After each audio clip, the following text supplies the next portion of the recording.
بسم اللہ الرحمن الرحیم۔ خاصیات ابواب کے سبق نمبر 14 میں خوش آمدید۔ آج کے سبق کے اندر ہم باب افعیال اس باب کی خاصیات پڑھیں گے۔ دیکھیں جو باب ہے افعیال، اس کی کل 4 خاصیات ہیں۔ کون کون سی؟ ان میں سے پہلے نمبر پر ہے لزوم، نمبر 2 مبالغہ، نمبر 3 مطابعت مجرد، اور نمبر 4 موافقت استفعال۔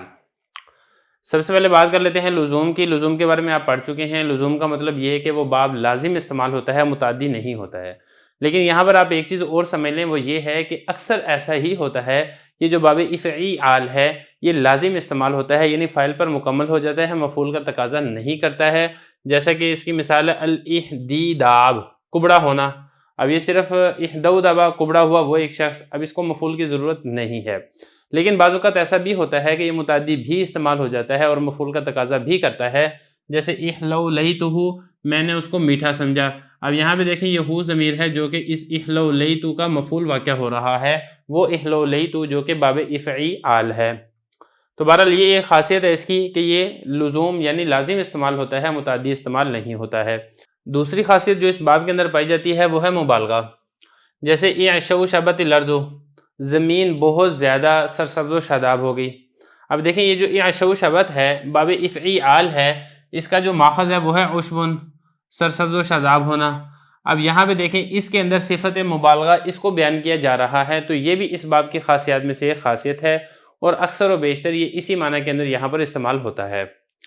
اور اسی طریقے سے باب افعیال اس کی خاصیات میں سے ایک خاصیت ہے مطابعت مجرد۔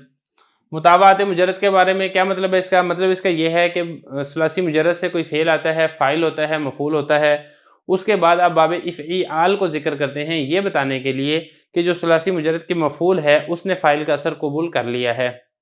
جیسا کہ دیکھیں ثنیت الثوب فثنونا، اب یہاں پہ اگر آپ غور کریں گے ثنیت، اس میں تو ضمیر یہ فاعل ہے اور الثوب یہ مفعول ہے۔ میں نے کپڑے کو لپیٹا، فثنونا، اور وہ لپٹ گیا۔ اب یہ دیکھیں جو کپڑا ہے یہ مفعول واقع ہو رہا ہے، میں نے کپڑے کو لپیٹنا چاہا۔ آیا اس مفعول نے فاعل کا اثر قبول کیا ہے یا قبول نہیں کیا ہے؟ تو اس کے لیے ہم باب افعیال سے یہ والا فعل لے آئے ہیں جس نے آ کر یہ بتایا ہے کہ وہ جو مفعول یعنی کپڑا ہے اس نے وہ لپیٹے جانے والا اثر قبول کر کے وہ لپٹ چکا ہے۔ تو بہرحال یہ بھی مطابعت مجرد باب افعیال کی خاصیات میں سے ایک خاصیت ہے۔ اسی طریقے سے موافقت استفعال، یعنی باب استفعال اس کا موافق ہونا، یعنی اس کا ہم معنی ہونا، یہ بھی اس کی خاصیات میں سے ایک خاصیت ہے۔ جیسا کہ اس کی مثال ہے احلولیتہ، میں نے اس کو میٹھا سمجھا۔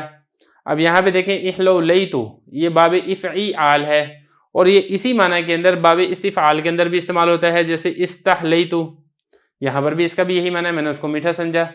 یہاں پہ ہو ضمیر نہیں، آپ ہو ضمیر لگا دیں، استحلیتہ میں نے اس کو میٹھا سمجھا۔ تو دیکھیں معنی دونوں کا ایک ہے، تو اس اعتبار سے اس باب افعیال کی باب استفعال اس کے ساتھ موافقت ہو گئی ہے۔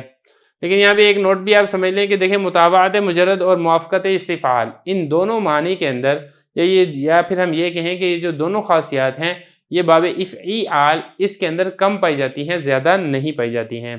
تو بہرحال یہ مختصر سا سبق ہے جس کے اندر ہم نے باب افعیال اس کی خاصیات پڑھ لی ہیں۔ اب اس کے بعد ہم انشاءاللہ اگلے سبق کے اندر ثلاثی مزید فی کا آخری سبق پڑھیں گے، جس کے اندر جو باقی باب ہے اس کی خاصیات ہم پڑھیں گے۔